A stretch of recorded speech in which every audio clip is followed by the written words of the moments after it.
Hey everybody, this is Avery Paul and I'm here today to give you my first informative speech. Today I'll be doing my speech on the horse bridle. This is something that's very near and dear to my lifestyle. I grew up, or I'm currently live on a farm, grew up doing rodeos, riding horses. Just this Friday I was riding horses. So this is something that I'm very knowledgeable about. I know a lot about. So this is actually the first thing that comes to my mind. So this is what I'm going to do it on. I hope y'all enjoy it, and I hope y'all learned something from me today. So the first thing I'm going to do is I'm going to give you a basic background history on the bridle. So bridles have been around as long as horses have been domesticated by man. The whole purpose of the bridle is to control the horse's head, which in turn helps you control the whole horse. So ever since man has domesticated a horse and been riding horses, we've had a bridle. You can find pictures and evidence of cave drawings of horses wearing or having lines on their face that resembles a bridle. So this is like back 30,000 years ago. We're talking like BC. We've had horse bridles. So that's just a brief background history. You can find more information on that, but that's just a brief kind of compressed for the sake of time in this video. So right now I have two bridles with me. So we're in the present form of this of bridles right now. I have two different bridles with me from the two most basic forms or disciplines of horse riding. We have Western bridle and we have an English bridle. So that's what I'm going to be showing y'all today. So first one I have out is a Western bridle. As you can see, or you'll see later on, that English and Western bridles have they have basic same setup, but you'll see the differences in those once we get into that. So this is a leather bridle with some rawhide accents here. Now most horse bridles, even back in the day, were made from leather because leather holds up so well. You take care of it, leather lasts for a very long time. And then you may have had some made out of rope, or rawhide was a big thing too. So because rawhide, again, taken care of, can last a very good while. And it was for that time period, it was something that was readily available. So this is the basic setup of a bridle.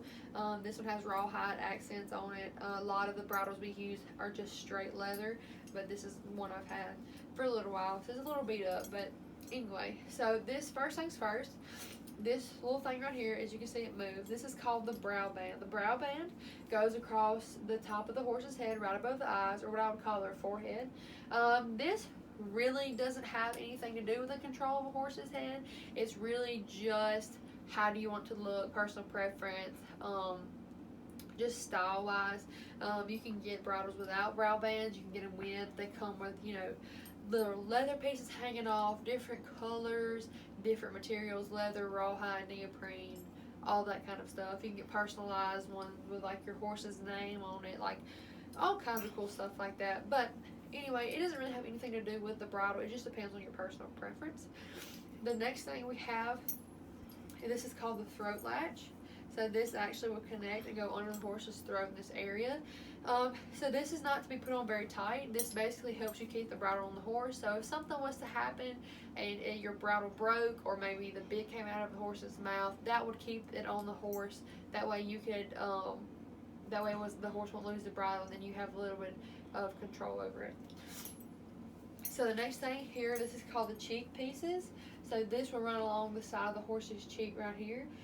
These have rawhide accents, and you see this buckle right here. So what this does, you can adjust. So you may have a littler horse that needs it shorter. So you can make it shorter or as long as you need. And this is on both sides.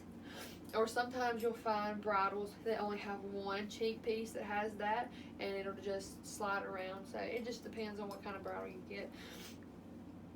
The next thing is the bit. This is one of the most important parts of the bridle because this is what goes in the horse's mouth, and this is what helps you control the horse.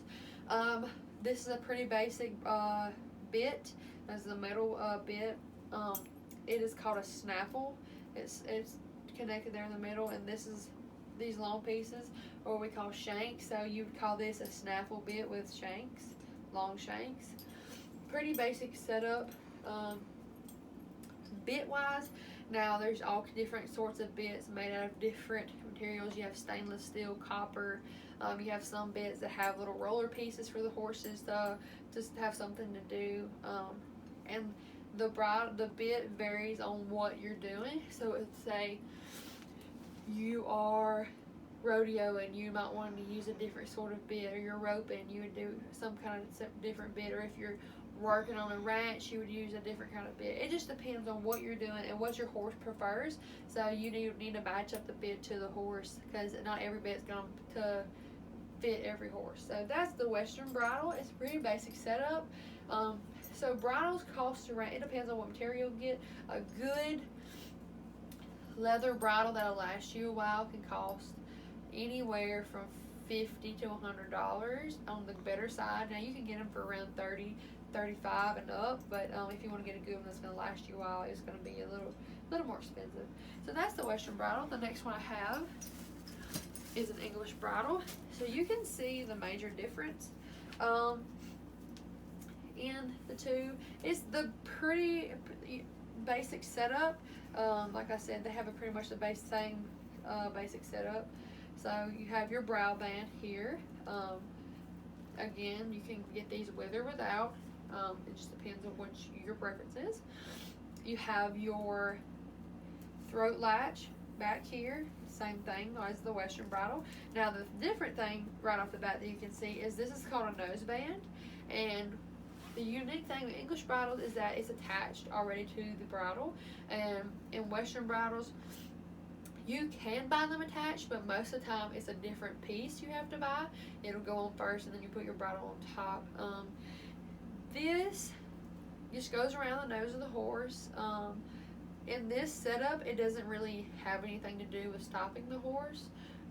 This is just kind of an accent piece, I would say, in this certain setup, and I'll get more into the nose band later on.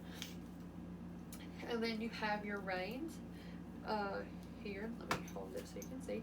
As you can see around the bit, these are buckled on there. Now in Western bridles, they have metal clips, so you can just clip them on there and unclip them. But English bridles mostly have the reins already attached, and they'll stay on there. And the cheek pieces are the same. Again, you have where the buckle is, so you can adjust it to your horse. And these reins are, they call them braided leather reins. They actually have a buckle here in the middle. Now in Western style reins, you have what they call split reins, where it's two separate reins, or you'll have the one continuous rein. And then English reins also have these little things. So basically what these do is it's really kind of an accent piece. They slide up and down. There's really no point of these. There's kind of like an accent piece, I would say. So like I said a while ago about the nose band, there's certain bridles, they're called they're called hackamores, and basically what that is, they call it a bitless bridle. It doesn't have a bit, it just has a nose band, and it has there's like a shank like on the Western bit where you clip your reins on, and the nose band that goes across the horse's nose is what you use to control it. So it'll put pressure on their nose, and that's what will control them. Now those come in many different forms. You can get them made out of rawhide leather. Some of them are made out of metal, and they have like a rubber piece going around the nose so it doesn't hurt the horse's nose in any way. Now that's the present form of bridles we have right now. There's so many different kinds you can get. In English ride, they're a little more complex. They have what they call double bridles. They have a bit that has two sets of reins attached, and that's used mainly in like dressage. But it just depends on what you do, what you prefer, and you have to match it up to your horse for the most comfort for the horse.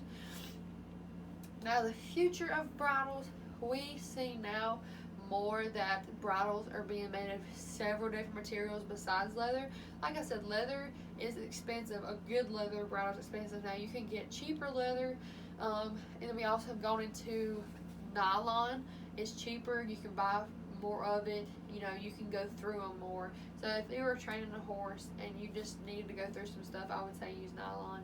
And then you have neoprene. It's weatherproof. You can wipe it off. It comes in different colors. So that's what we're kind of going to the future. And I would say bit wise, we're going more into bitless, whether we're going more into the bitless situation than having bits. That's what I'm trying to say. People now are using less, or not going with bits as much as they used to. That's just personal preference. The bit, it depends on the user. I don't. They can be harmful, but it depends on the person riding the horse. It has to do with you, and how you handle it. But yeah, so that is the short, brief information on the bridle. I hope y'all learned something from that today, and I hope that y'all enjoyed this, and I thank y'all so much for watching.